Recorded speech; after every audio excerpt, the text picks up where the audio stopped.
कि नदिया बीच। हाँ आइए दोस्तों, आप सभी को एक बहुत प्यारा सा कहाँ हिंचत ये हब्बा में गाय दिए जोन गावे भोए।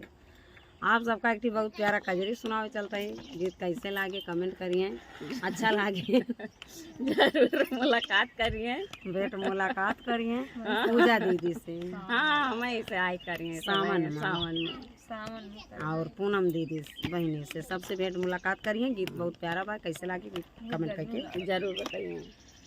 कहा है हाँ बताओ कि लागे सावन कहो महीनावा हम धन गोदऊ बहिना कि लागल सावन कई महीनावा हम धन गोदऊ बहिना हरी हरी गुआ दई हंस मुरैला हरी गुआ दई हंस मुरैला हरी गुआ दई हंस मुरैला बिचावा मा ससुर कैना मवाना बिचावा मा ससुर कैना मवाना गोर लागल सावन कई महीनावा हम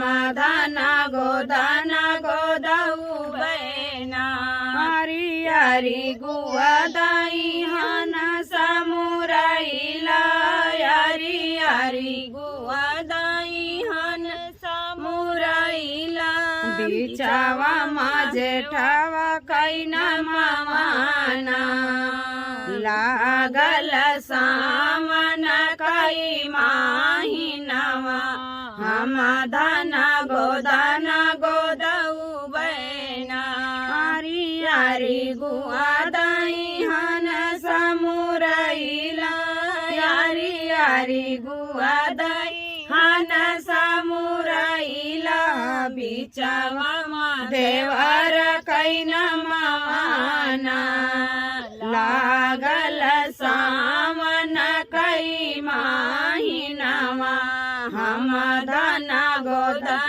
गोदऊ बहिना हरी हरी गुआ दई हंस मुरैला हरी गुआ दई हंस मुरैला बिचावा महारी जी कैना मवाना कि बिचावा मा पियावा कैना मवाना लागल सावन कई महीनावा हम धन गोदऊ बहिना गोदई सासुररिया।